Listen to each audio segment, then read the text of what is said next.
Oke teman-teman, jumpa lagi di channel UPX ID. Nah, di video kali ini saya akan membuat bagaimana cara teman-teman optimasi mikrotik dengan analisa yang mungkin menurut saya sangat penting ya di router mikrotik itu sendiri.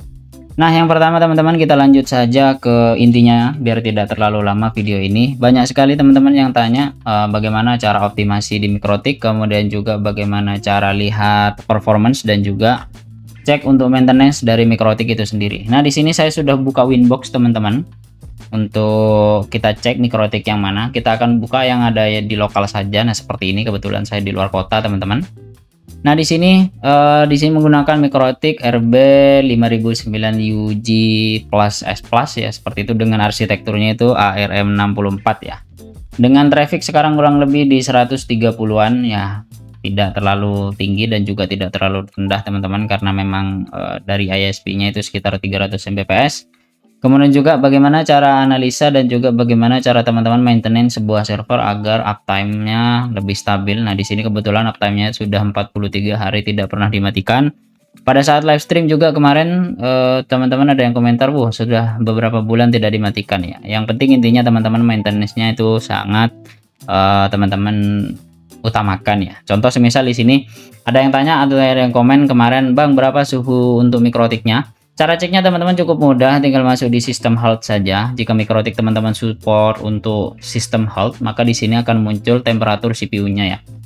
Nah, tips jika teman-teman ingin device-nya itu lebih awet dan juga lebih aman, pastikan teman-teman sering-seringlah cek jika ada fan-nya. Contoh misal CCL series, kemudian RB4000 series itu ada fan-nya. Kecuali yang 5009 ini kan tidak ada fan ya, masih menggunakan passive cooling namanya, jadi harus ditambah fan eksternal ya jika memang ruangan teman-teman tidak ber-AC. Ini kebetulan ruangannya tidak ber-AC teman-teman, hanya ada kipas 2, fan DC 12x12x2, saya arahkan langsung ke atas exhaustnya ya, seperti itu. Karena memang jika tidak seperti itu maka mikrotik ini suhunya akan ada di atas 50 derajat ya. Nah, untuk performa sih di atas 50 derajat masih aman, cuma tidak direkomendasikan ya untuk jangka panjang seperti itu, karena mikrotik ini on 24 jam non-stop tanpa stop seperti itu. Kemudian yang kedua teman-teman, cara cek untuk analisa mikrotik teman-teman untuk optimasinya yaitu di bagian sistem. Kemudian di sini pastikan di bagian history. Nah, ini dia teman-teman, ini penting. Nah, history ini pastikan teman-teman tidak ada yang aneh ya. Kemudian juga di sistem log atau logging seperti ini teman-teman. Di sini itu teman-teman konfigurasi sesuai dengan kebutuhan ya. Biasanya jika teman-teman menggunakan konfigurasi yang aneh, di sini akan banyak juga ya, seperti itu. Contoh misal di sini ada hotspot info untuk debug, di sini akan disimpan di disk ya. Jika teman-teman disknya itu kecil, contoh misal seperti ini 1 GB ya. Cuman saya tidak menyarankan teman-teman jika menggunakan RB ya yang kecil-kecil, contoh 941 kemudian 931, itu saya tidak sarankan untuk simpan di dalam disknya ya, seperti itu. RB750GR3 juga sama teman-teman, untuk disknya itu kecil, jadi saya sarankan jika logging itu jangan disimpan di disknya ya, seperti itu. Kemudian selanjutnya yang ketiga yaitu teman-teman pastikan cek di sistem resource ini. Nah, ini yang banyak dipertanyakan dari kemarin, karena pada saat saya beli mikrotik ini itu sudah ada bedblock 0,1 ya. Saya tanya ke mikrotik atau Citra Web, itu katanya aman sih seperti itu kalau masih 0,1. Kemudian juga ada yang komen 0,5 itu masih aman ya, karena memang untuk sistem save file atau sistem dari chip untuk storage-nya ini berbeda ya dengan storage yang pada umumnya, mungkin seperti itu katanya ya. Jadi masih aman. Nah, kemudian selanjutnya di hardware, di sini teman-teman pastikan jika memang di dalamnya ada konfigurasi atau mungkin kayak ini ada USB kemudian ada PCIe, pastinya semuanya terdetek ya, seperti itu. Nah, kenapa di sini ada namanya Marvell Teknologi, kemudian di sini ada PCI? Karena di port Ether satunya itu menggunakan 2,5 Gbps untuk port uplinknya ya, seperti itu, atau istilahnya port 2,5G ya, seperti itu. Karena memang biasanya ada untuk istilahnya kalau teman-teman pakai X86 itu ada namanya drivernya ya, seperti itu. Kemudian juga selanjutnya teman-teman cek CPU, ini penting bagi pengguna X86. Karena terkadang di RotorOS versi 6 itu untuk balance setiap CPU-nya atau beban setiap CPU-nya itu biasanya berbeda. Ada yang core 1 sampai core 5 itu 100, sisanya itu kosong atau rendah. Tidak sama ya, atau tidak balance ya. Nah, itulah penyebab dari tidak stabilnya mikrotik teman-teman. Nah, selanjutnya yaitu di bagian di sistem kemudian router board. Nah, ini paling penting teman-teman, karena terkadang banyak sekali teman-teman itu lupa update versi ya. Sudah update versi, contoh ke saya itu 7.20, sedangkan di firmware upgrade-nya atau di factory firmware-nya itu masih tetap ya seperti ini. Nah, ini sudah saya update contoh current firmware-nya, atau sekarang firmware-nya itu 7.20, kemudian upgrade firmware-nya itu 7.20 juga ya. Pastikan ininya sama, cara settingnya itu tinggal teman-teman upgrade saja seperti ini, tinggal yes. Nanti dia akan upgrade, kemudian teman-teman cukup restart saja atau reboot ya. Nah, kemudian selanjutnya teman-teman, teman-teman pastikan cek log. Nah, seperti ini. Jika teman-teman uptime-nya itu lama atau sudah berbulan-bulan, nah pastikan di sininya juga cek ya, karena ini biasanya banyak sekali konfigurasi atau istilahnya notifikasi lah gampangannya yang akan muncul di sini. Nah, inilah yang bikin berat teman-teman. Kemudian teman-teman jika males atau semisal tidak mau lihat ini, teman-teman tinggal freeze saja ya, seperti itu. Nah, kemudian yang selanjutnya yaitu pastikan teman-teman cek di tools. Kemudian di sini ada, nah di sini ada namanya profile teman-teman. Nah, seperti ini teman-teman tinggal start saja.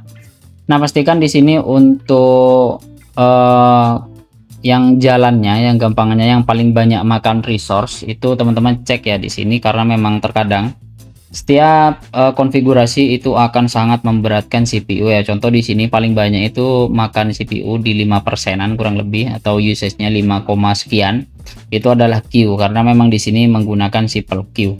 Kemudian juga untuk konfigurasi, pastikan teman-teman di sini itu tidak terlalu banyak konfigurasinya. Contoh kalau saya akan spill saja.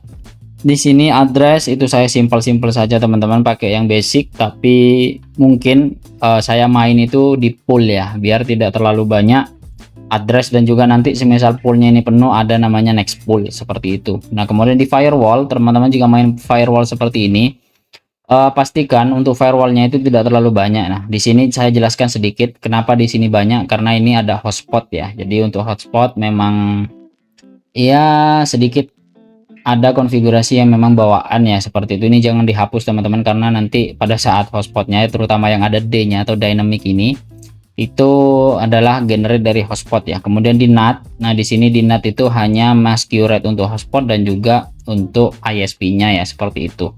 Di sini kenapa saya ada pointing teman-teman. Nah, di sini jika ada akses ke router utama di 2.1 ini, maka akan saya arahkan ke server ya. Kenapa saya arahkan seperti itu? Karena terkadang jika teman-teman masih menggunakan ISP yang memang ya, maksudnya masih ada router ONT-nya juga di rumah teman-teman, maka teman-teman wajib pasang ini agar tidak disalahgunakan oleh pelanggan ya, seperti itu. Kemudian di sini ada source NAT untuk Ether 1 mask rate. Nah, ini karena Ether 1-nya itu mengarah ke internet, jadi saya mask rate-nya itu Ether 1, sisanya ini yang dynamic itu bawaan hotspot ya. Kemudian di Mangle teman-teman, Mangle itu tidak ada banyak.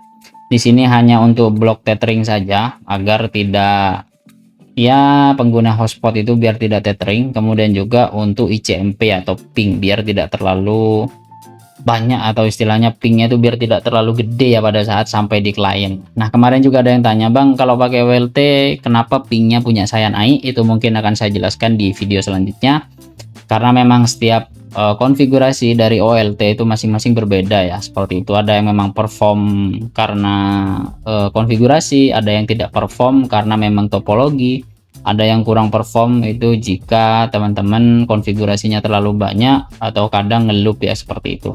Kemudian untuk di RAW ini tidak ada teman-teman, karena memang saya tidak pakai RAW sekarang. Jadi untuk RAW ini bukan tidak digunakan, tapi belum saya bisa manfaatkan ya, seperti itu. Kemudian untuk service port ini pastikan ini saya biarkan saja by default, cuma ada IRC dan IRSTP ini saya matikan saja karena saya jaga-jaga ya. Kemudian nanti mungkin kayak TFTP ini akan saya matikan, namun saya cek terlebih dahulu ya di klien biar tidak terlalu berat.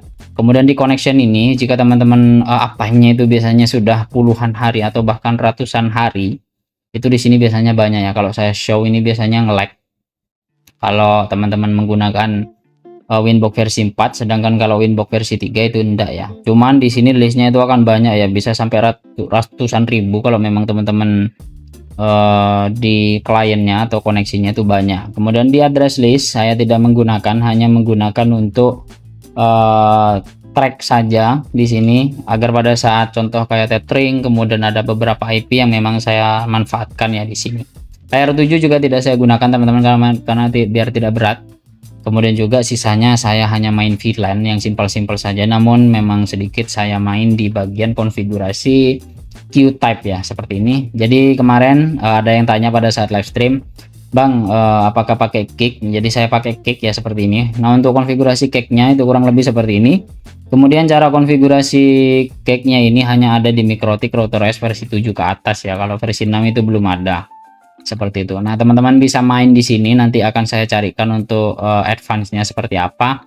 Contoh semisal mau untuk RTT-nya, kemudian untuk RTT skemanya, kemudian juga mau defensifnya itu seperti apa, kemudian flow mode, kemudian mau ACK filter boleh, nanti akan saya carikan terlebih dahulu. Jika konfigurasinya sudah pas, maka akan saya buatkan tutorialnya ya. Pastikan teman-teman like, comment, dan subscribe di channel ini agar teman-teman tidak ketinggalan informasi selanjutnya ya. Kemudian di sini interface queue ini rata-rata masih no queue ya, karena memang belum saya config.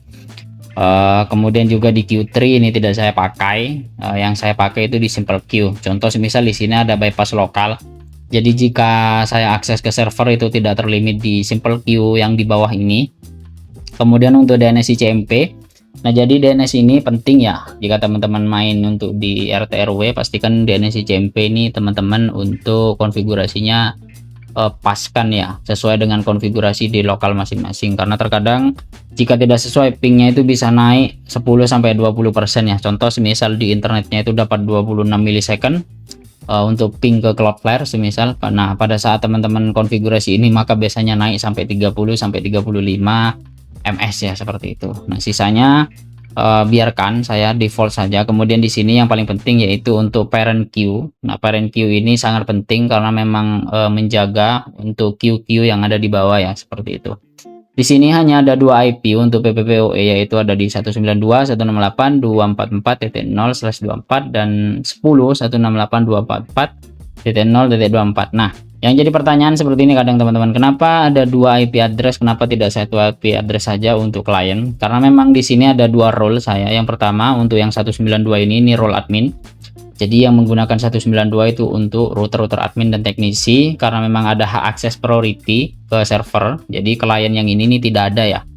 Takutnya yang saya jaga itu klien-klien mencoba ngakses server saya yang ada di sini, seperti itu. Kemudian di advance teman-teman, di sini untuk paket mark itu tidak ada. Kemudian saya hanya kasih limit add-nya dan juga di max limit di sini. Max limitnya ini masih maksimal, namun nanti akan saya kurangi lagi. Nah, di sini untuk priority-nya saya pakai 3 dan queue type-nya itu pakai cake yang telah saya buat tadi ya, seperti itu. Kemudian untuk parent-nya ini no, karena memang tidak ada parent, seperti itu. Kemudian juga sama untuk hotspot, mungkin nanti untuk bagian hotspot ini akan saya buatkan video terpisah, karena memang ada beberapa konfigurasi yang saya arahkan dan juga ada beberapa konfigurasi yang memang saya kaitkan dengan Micmon ya, seperti itu. Jadi teman-teman jika butuh Micmon untuk MikroTik RouterOS versi 7 silahkan download di repo saya, seperti itu. Mungkin seperti itu saja teman-teman untuk tipsnya. Nah, yang penting teman-teman jika konfigurasi MikroTik itu tidak terlalu aneh-aneh dan juga konfigurasinya tersebut dipikirkan, maka ping itu akan cukup stabil ya di klien, kecuali ya teman-teman bandwidth atau traffic teman-teman sudah penuh ya, seperti itu. Contoh misal ping seperti ini. Nah, di sini itu ke ISP-nya saja sudah dapat di 25-26 milisecond atau sekitar 27. Nah, ini kadang naik ya, karena memang ISP di sini sekarang kurang stabil ya untuk di area sini. Namun jika di teman-teman sudah menggunakan Metro atau DNS pribadi, nanti mungkin akan saya buatkan bagaimana cara buat DNS lokal menggunakan Technetium atau BIN 9, atau mungkin yang lebih simpel lagi yaitu Unbound namanya. Nah, nanti mungkin di video selanjutnya saja ya teman-teman. Mungkin seperti itu saja teman-teman untuk tipsnya, simple, mungkin tidak terlalu banyak dari saya, hanya sekedar ya setidaknya teman-teman bisa dapat masukan, atau mungkin jika ada ditanyakan atau mungkin ada salah kata, saya silahkan komentar di bawah teman-teman, atau ada masukan silahkan komentar juga di bawah. Seperti itu saja, jangan lupa like, komen, dan subscribe, share juga video yang telah saya buat, join jadi member YouTube IPX ID. Sampai jumpa di video selanjutnya. Peace and out, bye-bye.